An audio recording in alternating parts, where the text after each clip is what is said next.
Good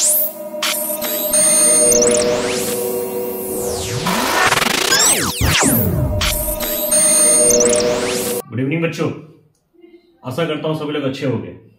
बच्चों, जैसा कि आपको पता है एग्जामिनेशन का दौर चालू हो चुका है। मैक्सिमम स्कूल्स में, जितने भी सीबीएसई स्कूल में, लगभग हर जगह पे अब प्री बोर्ड या प्रैक्टिकल्स चालू हो चुके हैं, चाहे 10th हो या 12th को। और बहुत ही जल्दी, जैसा ऑलरेडी बोर्ड ने अनाउंस किया हुआ है डेट, हमारे जो बोर्ड एग्जामिनेशन है वो भी आपके बेटा शुरू होने वाली है ना। हमारे बोर्ड एग्जाम आपको पता है ऑलरेडी शुरू होने वाली है।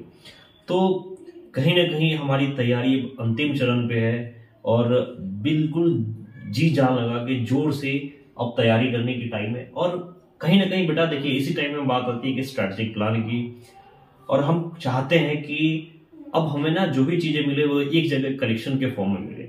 इसी क्रम में अब हम लोग ना एक तैयारी करेंगे, बिल्कुल फिल्टर करके, सर्च करके।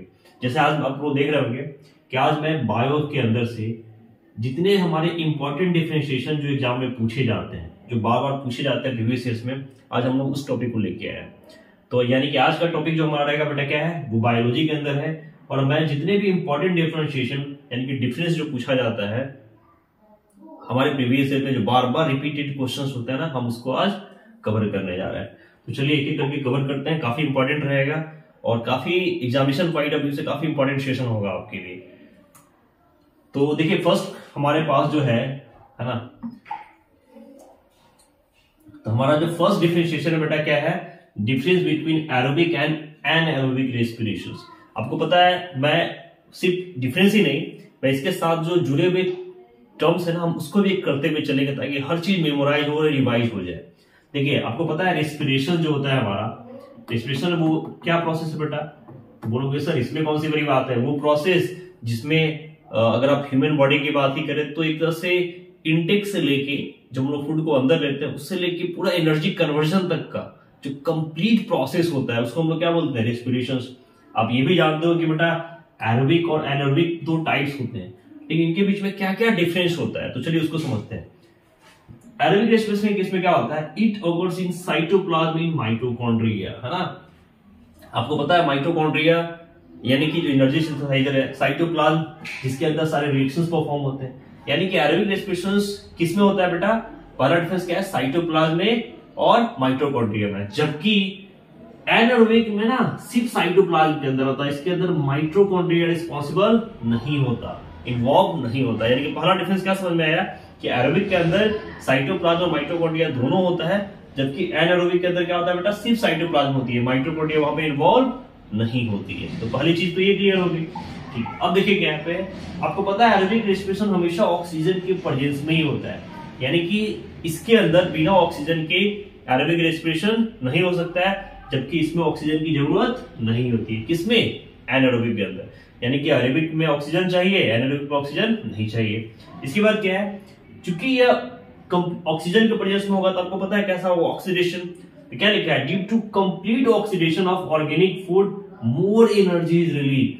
बच्चा, जितना ज्यादा ऑक्सीजन होगा, साथ में माइटोकॉन्ड्रिया है, तो सोचो कितना ज्यादा एनर्जी सिंथेसाइज होगा, वहां पे कितना एनर्जी रिलीज होगा।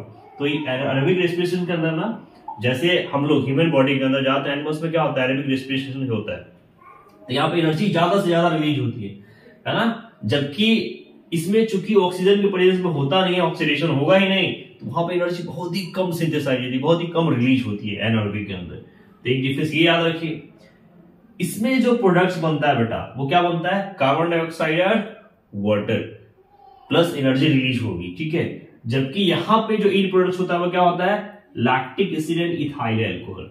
यानी कि चूंकि यहाँ पे ऑक्सीजन प्रेजेंस नहीं होता, यहाँ पे ऑक्सीजन होता है, तो क्या प्रोडक्ट बनता है बेटा, CO2 H2O।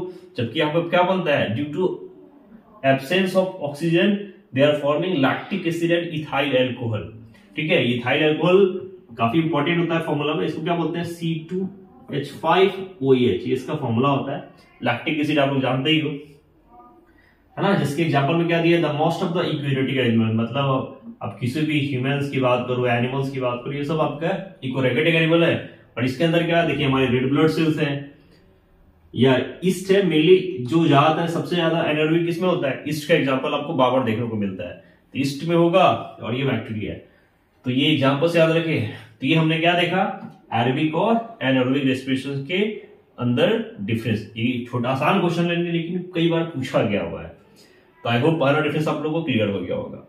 नेक्स्ट हम लोग देख रहे हैं बेटा, देखिए अभी मैंने बात की थी रेस्पिरेशंस की, तो ये बच्चे हमेशा कहीं ना कहीं कंफ्यूज रहते हैं ब्रीथिंग और रेस्पिरेशंस में, या ये कहिए कि ये कहीं ना कहीं ब्रीथिंग को ही रेस्पिरेशन बोल देता है, लेकिन दोनों बिल्कुल अलग प्रोसेस है। देखिए क्या है, ब्रीथिंग में क्या है कि it is a mechanism by which organisms obtain oxygen from the environment and release carbon dioxide the atmosphere. यानी कि अगर आसान भाषा में कहिए तो ब्रीथिंग के अंदर सिंपली क्या है, CO ऑक्सीजन लेना है और कार्बन डाइऑक्साइड को रिलीज है, यानी कि एक तरह से इनटेक और आउटटेक प्रोसेस है। इनटेक क्या, ऑक्सीजन, और आउटटेक क्या, यानी कि आउट क्या बोलते हैं, CO2 को, सॉरी, है ना, जिसको हम लोग इनहेल या एक्सहेल भी बोलते हैं। यानी कि ब्रीथिंग के अंदर मेनली सांस लेना है, ऑक्सीजन को अंदर लीजिए और कार्बन डाइऑक्साइड को बाहर छोड़िए, उसी प्रोसेस को क्या बोलते हैं, ब्रीथिंग। जबकि रेस्पिरेशन क्या है, कॉम्प्लेक्स प्रोसेस है which consist of transport of gases और ऑक्सीडेशन ऑफ फूड मटेरियल्स। जैसे मैंने आपको बताया था कि ऑक्सीजन लेने से लेके फूड को डिकम्पोज करके एनर्जी रिलीज होने तक का कंप्लीट प्रोसेस होता है रेस्पिरेशन। जबकि ये एक छोटा सा हिस्सा है, बस लेना और देने वाला काम करता है, एक्सचेंज करता है। ये एक फिजिकल प्रोसेस है, चूंकि इसमें कोई भी नया प्रोडक्ट फॉर्म नहीं होता, सिंपली इनहेल और एक्सहेल होता है। जबकि ये एक बायोकेमिकल प्रोसेस है, क्योंकि ऑब्वियसली फूड का ब्रेकडाउन होगा, सिंथेसाइजेशन होगा, तो ये कंप्लीट बायोलॉजिकल और केमिकल प्रोसेस का कॉम्बिनेशन होता है। जबकि ये एक फिजिकल प्रोसेस होता है ब्रीथिंग। इसके अंदर कोई भी एंजाइम्स की जरूरत नहीं होती। आप बताओ, सांस लेने और छोड़ने के लिए कोई जरूरत है क्या आपको एंजाइम्स की? बिल्कुल नहीं। लेकिन यहाँ पे फूड को डिकम्पोज करना है तो आपको कई सारे एंजाइम्स चाहिए, तो यहाँ पे कई सारे एंजाइम्स की जरूरत पड़नी है। It utilises energy. अब बताओ, इसके लिए एनर्जी चाहिए ना, तो एनर्जी तो ये भी लेता है, लेकिन साथ में बहुत सारे एनर्जी बनाता भी है, रिलीज भी करता है। जबकि यहाँ पे कोई रिलीज नहीं होता, जबकि यहाँ पे होता है। Only certain organs take part in breathing. निश्चित हमारे, अब जैसे हमारा नेजल पैसेज है, नोज है, विंड पाइप है, इसी के अंदर तो ब्रीथिंग होती है ना। जबकि रेस्पिरेशन में क्या है, connect with every cell of the body. क्योंकि रेस्पिरेशन हमारे फूड और एनर्जी पार्ट से रिलेटेड है ना, तो ये कहीं ना कहीं इसके अंदर सारे सेल्स हमारे बॉडी के ना कहीं वर्क करते हैं। ठीक है, it's is extra cellular phenomenon. It is both extra cellular intra cellular. बिल्कुल, ये सिर्फ इसमें हमारा एक्स्ट्रा सेलुलर बाहर के ऑर्गन से पार्टिसिपेट करते हैं मेरे अंदर, जबकि ये इंट्रा और एक्स्ट्रा दोनों होता है, अंदर और बाहर। यानी कि शुरुआत तो बाहर से ही होती है नेजल पैसेज के थ्रू ही, लेकिन इंटर सेलुलर प्रोसेस भी होता है। तो ये हमने क्या देखा, difference between breathing and respiration. काफी इंपॉर्टेंट क्वेश्चन होगा ये, आपके एग्जामिनेशन के पॉइंट से आसान है लेकिन पूछा जाता है बेटा। ये भी सारे जितने भी क्वेश्चंस कर रहे हैं ना, सब इंपॉर्टेंट क्वेश्चन ही हम लोग कर रहे हैं आज, तो इसको अच्छे से करिए। Next most important, very very important question है ये भी आपके, आर्टरीज और वेन्स में डिफरेंस। आर्टरीज और वेन्स में और लिम्फ्स वाला जो ब्लड और लिम्फ में डिफरेंस काफी इंपॉर्टेंट होने वाला है। देखिए, आपको पता है आर्टरीज और वेन्स जो दोनों होते हैं हमारे, जब हम लोग ट्रांसपोर्ट इन एनिमल्स पढ़ते हैं, यानी कि इसके अंदर आर्टरीज और वेन्स की चर्चा होती है ना, ट्रांसपोर्टेशन। यानी कि यहाँ पे क्या है, अगर बात करें, these are usually deep seated, जबकि दीज आर यूजुअल सुपरफिशियल। यानी कि ये जो आर्टरीज होती है, आपने देखा होगा ग्रीन कलर्स के हमारे अंदर जो नजर आती रहती है ना, उसको क्या बोलते हैं, आर्टरीज होती है। वेन्स आपके सुपरफिशियल आपको दिखाई नहीं देता, ट्रांसपेरेंट टाइप होता है। यानी कि जो आर्टरीज है वो डीप सीटेड होगा और ये क्या होगा, superficial. Internal valves are absent. इनके अंदर, आर्टरीज के अंदर कोई वैल्व्स नहीं पाया जाता अंदर, जबकि इसके अंदर इंटरनल वैल्व्स प्रेजेंट होती है to back flow of blood. जब हमने देखा था हार्ट का डायग्राम, उसमें आप देखते हो कि आर्टरीज और वेन्स के बीच में एक वैल्व लगा होता है। इसी वैल्व के कारण जो ब्लड होती है वो एक डायरेक्शन में मूव करती है, arteries to vein, vein to ventricle to arteries कभी नहीं आती। ठीक है, तो आपके वेन्स में होती है, जबकि इसके अंदर नहीं होता।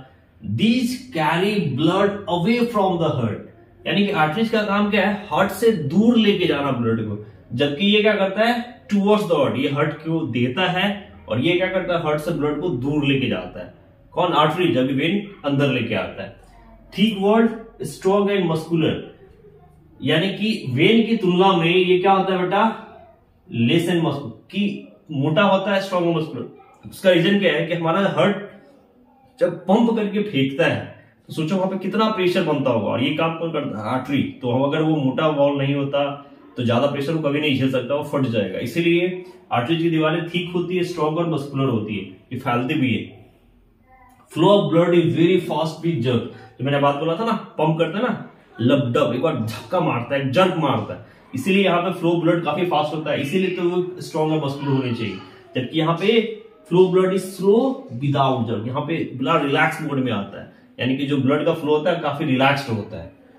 At any time arteries contain 16% of the total blood, किसी भी समय आर्टरीज के अंदर 16% ब्लड का हिस्सा बाकी होता है, जबकि 64% blood of the body is present in veins, जबकि हमारे बॉडी का 64% के अराउंड ब्लड कहाँ होता है, वेन्स के अंदर। तो ये हमने किसके अंदर डिफरेंस देखा, आर्टरीज और वेन्स के अंदर। एक दो बार इसको जरूर रिवाइज करिए, काफी इंपॉर्टेंट रहेगा आपके एग्जामिनेशन में। नेक्स्ट मैं जो बोल रहा था ब्लड और लिम्फ, देखिए आपको ब्लड और लिम्फ अभी मैंने देखा आर्टरीज और वेन्स के अंदर जो फ्लो होता है वो ब्लड और लिम्फ ही होता है। ब्लड क्या है, it consist of plasma, erythrocytes, leucocytes and thrombocytes. इसके अंदर क्या क्या चीजें पाई जाती है बेटा, प्लाज्मा पाई जाती है, एरिथ्रोसाइट्स पाई जाती है, ल्यूकोसाइट्स पाई जाती है और थ्रोम्बोसाइट्स पाई जाती है। जबकि इसके अंदर लिम्फ के अंदर सिर्फ प्लाज्मा और ल्यूकोसाइट्स ही पाई जाती है। तो इनका नाम याद रखिए कि इसके अंदर एरिथ्रोसाइट्स एंड थ्रोम्बोसाइट्स नहीं पाया जाता। नेक्स्टली इसका पता है आपको ब्लड का कलर क्या होता है, रेड। क्यों, क्योंकि इसके अंदर हीमोग्लोबिन पाया जाता है। ऑब्वियसली इसका कलर नहीं होता, यानी कि कलरलेस होता है। इसका मतलब क्या है, इसके अंदर हीमोग्लोबिन एब्सेंट होता होगा, यानी कि ब्लड के अंदर हीमोग्लोबिन पाया जाता है, इसके कारण वो रेड होता है। आरबीसी रेड ब्लड सेल नाम ही है, इसके अंदर एब्सेंस होता है इसलिए कलरलेस होता है। It's plasma has more proteins, calcium and phosphorus, यानी कि ब्लड के अंदर जो प्लाज्मा पाया जाता है उसमें प्रोटीन की संख्या, कैल्शियम की संख्या और फास्फोरस की संख्या बहुत ज्यादा होती है। जबकि इसके अंदर plasma fever protein less calcium and phosphorus पाया तो जाता है बट कम मात्रा में पाया जाता है। किससे, ब्लड के कंपैरिजन में लिम्फ के अंदर। Next, it carries materials towards and away from the tissue, therefore it acts as a vehicle. क्या है, इट मटेरियल्स को लाना और दूर ले जाना, ये दोनों काम करता है टिश्यू पे। इसको क्या बोलते हैं, व्हीकल। व्हीकल मतलब होता है वाहन, यानी कि एक तरह से ये ले जाने का, ढोने का और लाने का काम कर रहा है। जबकि क्या करता है, it transfer materials from the blood to the body cells and vice versa, therefore it acts as a middleman. ये लेके गया और लेके आया, जबकि ये क्या करता है, सिर्फ ट्रांसफर करता है ब्लड से सेल्स के अंदर या फिर सेल से ब्लड के अंदर। इसीलिए इसको क्या बोलते हैं, मिडिलमैन, एक मीडिएटर, यानी कि इसका काम क्या, बस एक तरह से ट्रांसफर करते हैं। उधर एक हिस्सा उधर ट्रांसफर कर दिया, एक हिस्सा इधर ट्रांसफर कर दिया, इधर लेके बीच में गेट से ना एक बार इधर एंट्री देना, एक बार इधर एंट्री देना, जबकि ये बेचारा खुद लेके जाता है और लेके आता है। ठीक है, तो ये हमारे पास डिफरेंस है ब्लड और लिम्फ के अंदर। ओके, नेक्स्ट हमारा देखिए ये transport of materials in plant से है। ये अभी तक हम लोग ह्यूमन बॉडी के अंदर देख रहे थे। अब सेम है ट्रांसपोर्टेशन इन प्लांट्स में, जाइलम और फ्लोएम। कई बार आपने सुना होगा, आपको पता है जाइलम और फ्लोएम का एक साथ हम लोग क्या बोलते हैं, वैस्कुलर टिश्यू। इनको क्या कहा जाता है बेटा, वैस्कुलर टिश्यू कहा जाता है। ठीक है, जाइलम का काम क्या होता है, water and minerals absorbed by the roots are transported by desired sites of xylem. Xylem का काम क्या है, रूट से वाटर और मिनरल्स को एब्जॉर्ब करना और वहां से ऊपर लिप्स तक पहुंचा देना, यानी कि हर एक पत्तियों तक पहुंचाना। जबकि ये क्या करता है, जब हमारा लिप यानी जितनी भी पत्तियां होती है, in the presence of CO2, water, sunlight, जब फोटोसिंथेसिस करके फूड बना लेंगी तो वो जो बना हुआ फूड होगा, प्रिपेयर्ड फूड होगा, by lips is transmitted up to consumption area by phloem. ये फ्लोएम उसको लेके हर जगह ट्रांसपोर्ट करता है। Okay, transportation in upward direction, that is from root to stem, leaves and branches. देखिए जाइलम यूनिडायरेक्शनल होता है, ये हमेशा रूट से लेके ऊपर की ओर लीफ हो चाहे स्टेम हो उसके ट्रांसफर करता है। जबकि अब अगर भोजन है तो भाई भोजन तो पूरे प्लांट को चाहिए ना, ऊपर चाहिए नीचे चाहिए, तो ये होता है ना, ये हर डायरेक्शन में, अपवर्ड हो, डाउनवर्ड हो, लैटरल हो, किसी भी डायरेक्शन में मूव करता है, यानी हर जगह इसकी कनेक्टिविटी है। किसकी, फ्लोएम की, क्योंकि उसको फूड को पहुंचाना है। अब फूड एक हिस्से में नहीं चाहिए, तो ये हर जगह अपवर्ड डाउनवर्ड दोनों आ सकता है, यानी कि ये डुअल डायरेक्शनल होता है जबकि ये यूनि डायरेक्शनल होता है। Next, the transport of water and minerals in xylem is passive in nature, that is it occurs by the process of diffusion. जो वाटर का डिफ्यूजन होता है, मिनरल्स का होता है, याद रखिएगा ये नेचर में कैसा होता है, किस प्रोसेस होता है, डिफ्यूजन प्रोसेस। डिफ्यूजन मतलब डिफ्यूज होना, मिल जाना। जबकि यहाँ पे क्या होता है, active in nature, that is it requires energy. जबकि ट्रांसपोर्टेशन तो तब होगा ना भैया जब इसको फूड मिलेगा, तो बिना एनर्जी लेवल के नहीं होता। जबकि यहाँ पे जो है ना डिफ्यूजन, ये शायद आपको पता होगा जब लिप्स के अंदर ट्रांसपिरेशन प्रोसेस होता है तब वहां पे एक सक्शन फोर्स जनरेट होता है, उसके कारण जाइलम में फ्लो होता है। तो यहाँ पे कोई एक्स्ट्रा एनर्जी की नीड इसको नहीं होती। ये कहीं ना कहीं एक गैप है किसके अंदर, हायर कॉन्सेंट्रेशन से लोअर कॉन्सेंट्रेशन के अंदर, इसके कारण जाइलम में फ्लो होता है। तो ये डिफरेंस याद रखिए आप लोग जाइलम और फ्लोएम में जब आपको ट्रांसपोर्टेशन के अंदर पूछा जाए प्लांट्स में। ठीक है बेटा, क्लियर हो गया, आगे बढ़े। नेक्स्ट देखिए हमारा है, ये भी काफी इंपॉर्टेंट क्वेश्चन है, ये भी एक इंपॉर्टेंट क्वेश्चन रहेगा। डिफरेंस क्या है हमारा, ट्रॉपिक मूवमेंट्स में और नेस्टिक मूवमेंट में क्या डिफरेंस है, अक्सर बच्चे भूल जाते हैं इसको, है ना। तो ये क्या है देखिए, These are directional movements or orientation of the part to the plant in response to a specific stimulus। अब आपको पता है स्टिमुलस क्या है, जैसे कई सारे ऐसे प्लांट्स होते हैं जो सनलाइट के प्रति सेंसिटिव होते हैं, वो अकॉर्डिंग टू सनलाइट के डायरेक्शन के हिसाब से घूमते रहते हैं। तो ये क्या है कि these are the directional movement, यानी कि ट्रॉपिक मूवमेंट्स, पहला चीज याद रखिए डायरेक्शन। या ट्रॉपिक मूवमेंट में क्या होता है बेटा, डायरेक्शन होता है या ओरिएंटेशन, मतलब घूमना of the part of the plant in the response to a specific stimulus, यानी कि एक निश्चित स्टिमुलस रिस्पॉन्ड के हिसाब से डायरेक्शनली मूव करता है। ठीक है, the movement can be towards the stimulus और अवे फ्रॉम द स्टिमुलस। जैसे आपने याद होगा हम लोग touch me plant, not plant की बात करते हैं, छुई में जिसको बोलते हैं ना, छुए मुड़ेगा नहीं तो मुरझा जाएगा, फिर छुएंगे तो मुरझा जाएगा। तो इस तरह से एक ऐसा मूवमेंट जो डायरेक्शनल हो, स्टिमुलस मतलब किसी न किसी सेंसिटिविटी के आधार पर, तो उसको क्या बोलते हैं, ट्रॉपिक मूवमेंट। जबकि ये नॉन डायरेक्शनल होता है, नॉन डायरेक्शनल मूवमेंट्स होता है। These movements are neither towards the stimulus nor away from the stimulus. इसके अंदर कोई डायरेक्शनल नहीं होता, यानी कि स्टिमुलस के प्रति कोई भी सेंसिटिविटी शो नहीं करता है। कौन सा बेटा, नेस्टिक मूवमेंट्स में, जबकि ट्रॉपिक करता है। इसके बाद क्या है, these are the plant movements of curvature based by unilateral growth, that is one side of an organ grows faster than the other causing और curvature। ऑब्वियसली चूंकि ये डायरेक्शनल होता है तो जहां पे बेटा सनलाइट पड़ेगा वहां पे डायरेक्शनल ग्रोथ ज्यादा होता है जहां नहीं होगा वहां पे कम होगा। ठीक है, चूंकि ये ट्रॉपिक मूवमेंट्स है। जबकि इसका जो मूवमेंट है वो क्यों होता है, due to variations in environmental conditions, that is their variations of movement, यानी कि ये डायरेक्शन मूवमेंट था जबकि ये वेरिएशन मूवमेंट होता है जो कि एनवायरमेंट के वेरिएशन के आधार पे होगा। These are also movements of curvature but these occur due to the turgor change. Turgor change का मतलब होता है जब अचानक से कोई चीजें रूटली वाइज चेंज होती है, उसको टर्गर चेंज कहा जाता है। नेक्स्ट है bending of stem towards light, जो मैंने आपको बताया, that is phototropism and downward growth of roots in the response to gravity, geotropism सब एग्जांपल। अब इसके अंदर याद रखिएगा जो जियोट्रोपिज्म है और जो फोटोट्रोपिज्म है, जो लाइट के हिसाब से और वाटर के हिसाब से सेंसिटिविटी होती है, वो किसका एग्जांपल है, ट्रॉपिक, चूंकि दोनों डायरेक्शनल मूवमेंट होता है आपका। जबकि है ना, जबकि folding and dropping of leaves of mimosa plant, touch me not plant in the response to touch is the example. जबकि राष्ट्रीय मूवमेंट का एग्जांपल क्या बेटा, टच मी नॉट प्लांट, जब उसको छुओगे तो वो मुरझा जाता है, फिर नहीं बोलता। तो ये कहने की डायरेक्शन के हिसाब से नहीं होता, जबकि ये सारी क्या आपका डायरेक्शनल प्लांट है। तो ये किसमें डिफरेंस है आपका, ट्रॉपिक और नेस्टिक मूवमेंट के अंदर। नेक्स्ट डिफरेंस देखिए, difference between neural control and hormonal control.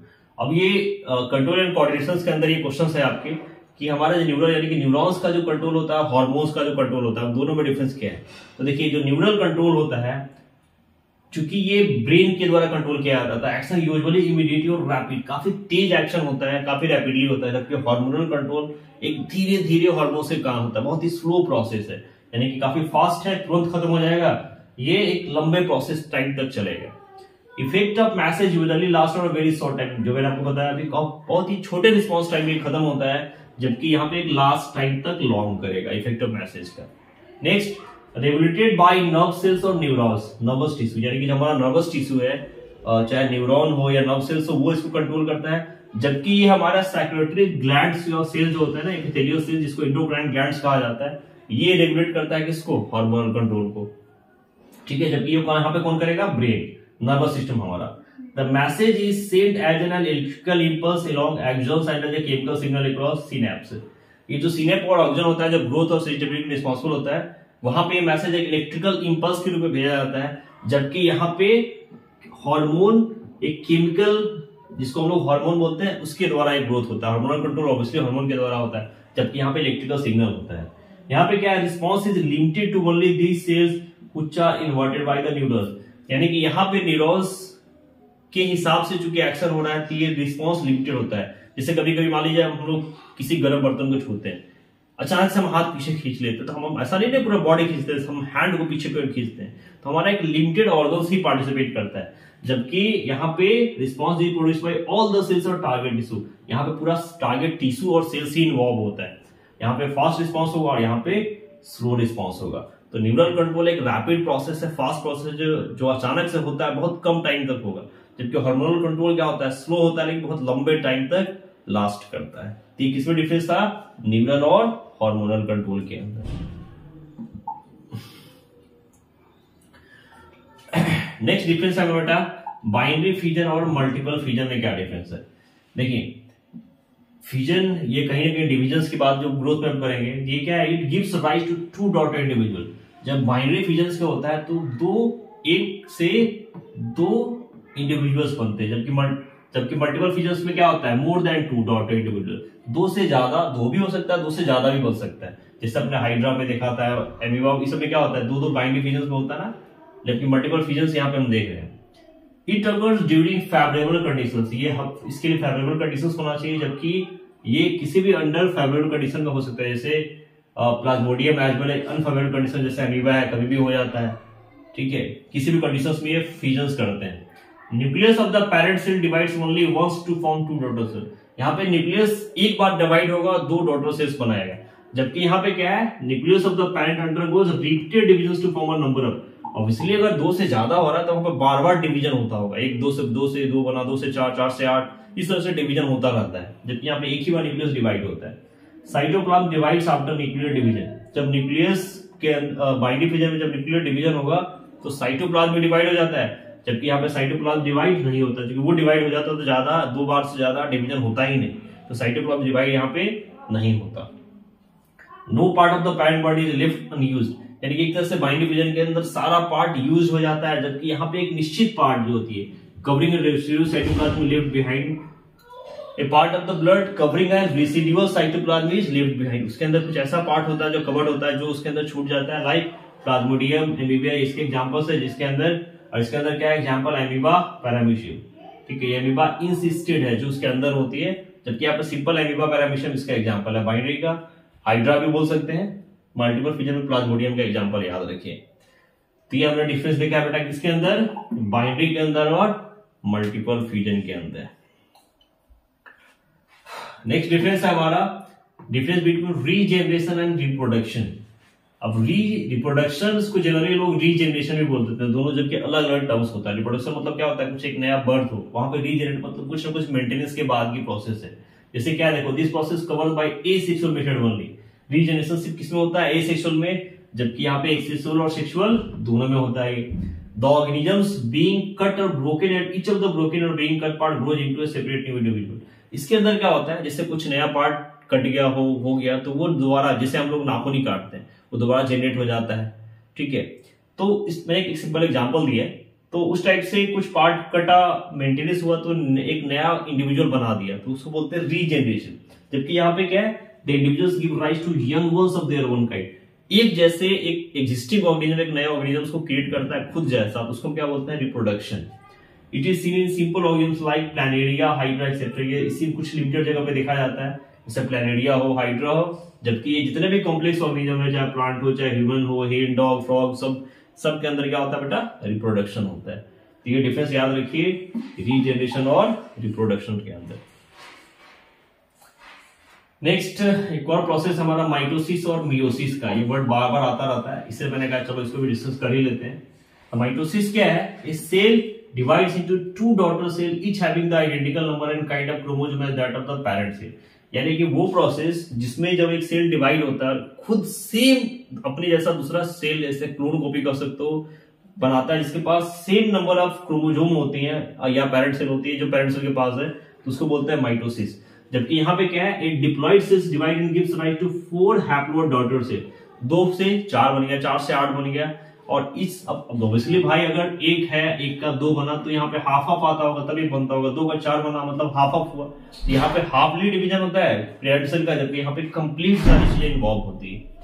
It takes place in the somatic cells, ये सोमेटिक सेल्स के अंदर होता है। जबकि ये कहाँ होगा बेटा, जर्म सेल्स के अंदर। It takes place in the germ cells, ये जर्म सेल्स के अंदर इन्वॉल्व होता है। यानी कि माइटोसिस के अंदर सेम आइडेंटिकल फीचर्स होती है, आइडेंटिकल नंबर्स होंगे, और ये सिर्फ सोमैटिक सेल्स के अंदर होगा, जबकि यहाँ पे हाफ सेल्स के अंदर डिवीजन होकर एक से डबल बनाता रहता है, और ये जर्म सेल्स के अंदर मौजूद होता है। तो ये कौन सा प्रोसेस था, माइटोसिस और मियोसिस।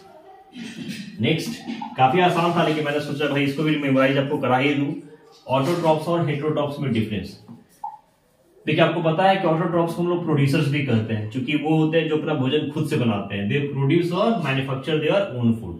जबकि ये कंज्यूमर्स है भैया, जो ऑटोट्रॉप्स बनाता है उसको कंज्यूम करने वाला। दे कैन नॉट सिंथेसाइज, ये खुद अपना भोजन नहीं बनाते। अब ये भोजन बनाते क्यों है, क्योंकि इनके अंदर क्लोरोफिल होता है, जबकि अंदर क्लोरोफिल इसके अंदर एब्सेंट होता है हेटेरोट्रॉप्स में। They trap solar energy and convert into the chemical energy. Autotrophs क्या करते हैं, सोलर एनर्जी को ही तो यूज करते हैं और उसको कन्वर्ट कर देते हैं केमिकल में, जबकि भाई इनके पास ऐसा कुछ नहीं होता। ये ट्रैप सोलर एनर्जी को ट्रैप नहीं कर सकते।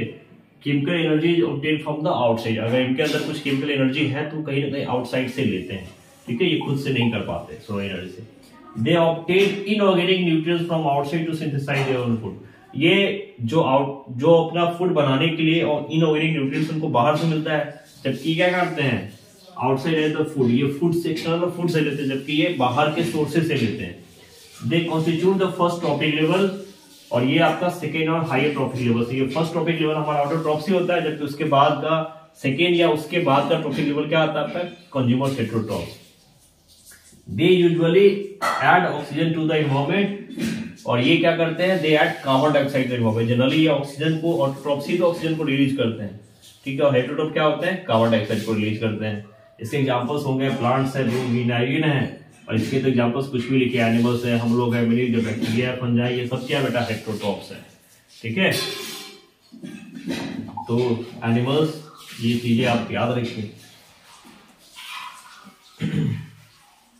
नेक्स्ट हमने अभी देखा ऑटोट्रॉप्स में और डिकम्पोजर्स। अब हम लोग बात करते हैं प्रोड्यूसर्स और डिकम्पोजर्स, ठीक है। तो प्रोड्यूसर्स क्या है बेटा, आपको पता है ऑटोट्रॉप्स होता है, they manufacture their own food using inorganic substances. जबकि डिकम्पोजर्स क्या होते हैं, कि हेटेरोट्रॉप्स होते हैं, ये डिपेंड होते हैं कहीं ना कहीं ऑटोट्रॉप्स के बनाए हुए चीजों पे। They require inorganic nutrients, carbon dioxide and water for the synthesis of food. यानी कि फूड को सिंथेसाइज करने के लिए इनको कार्बन डाइऑक्साइड की जरूरत होती है, वाटर की जरूरत होती है, सनलाइट के प्रेजेंस में ही तो फोटोसिंथेसिस करते हैं। जबकि क्या करते हैं, they liberate inorganic nutrients on the degradation of organic matter. जितने भी ऑर्गेनिक सब्सटेंस होते हैं, जब वो टूटते हैं, डिकम्पोज होते हैं, उससे वो कहीं ना कहीं चीजें लेते हैं। Producers supply food to all other organisms of the food chain. Producers ही है जो कहीं ना कहीं सारे ऑर्गेनिजम्स को फूड चेन में फूड को सप्लाई करके देता है। जबकि ये क्या करते हैं, they liberate raw materials and create space for the newer generation. ये बस वो रॉ मटेरियल्स को लेके नए जनरेशन के लिए क्रिएशन का काम करते हैं, डिकम्पोजिशन तोड़ते हैं, बनाते हैं। They constitute the first trophic level, जबकि ये लास्ट ट्रॉपिक लेवल है हमारा, ठीक है, डिकम्पोजर्स का। एग्जांपल में फिर से वही है, green plant, blue green algae. जबकि यहाँ पे क्या है, micro organism like bacteria and fungi, जो बिल्कुल लास्ट स्टेप पे होते हैं, डिकम्पोजर्स उनको बोलते हैं, जो दूसरे पे को डिकम्पोज करके सारा गला चीज को ही लेके कहीं ना कहीं अपना एनर्जी सिंथेसाइज करते हैं। और नेक्स्ट फिर से काफी इंपॉर्टेंट क्वेश्चन है हमारे पास, फूड चैन और फूड वेब में डिफरेंस। कई सारे बच्चे हमेशा कंफ्यूज होते हैं, एक बार समझ लीजिए यार। फूड चेन क्या है, it is a straight single pathway through which sorry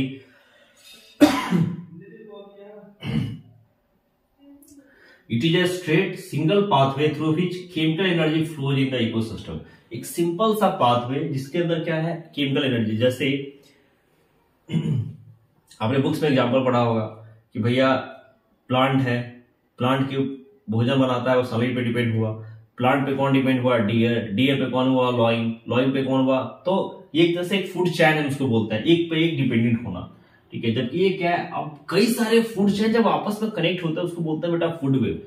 it consist of a number of interconnected food chain. जब कई सारे फूड चेन को लिंक करके देखिए, सब एक ही चीज पे जाकर लिंक हो जाता है, तो उसको हम क्या बोलते हैं, which chemical energy flow in the ecosystem. जिसके अंदर से इकोसिस्टम में केमिकल एनर्जी रिलीज होती है, उसको बोलते हैं फूड वेब। इसके पास क्या है, ज्यादा से ज्यादा 4 से 5 पॉपुलेशन होते हैं अलग अलग स्पीसीज के, ठीक है। जबकि यहाँ पे कोई फिक्स नहीं कि कितने पॉपुलेशन होंगे। और भाई कई सारे फूड चेन जब मिल रहे हैं तो भैया हर में 4-5 है, 100 मिल गया, 200 मिल गया, कितने, कोई फिक्स थोड़ी ना है, तो उसको बोलते हैं food web. Members of higher trophic level feed upon single types of organism on lower trophic level.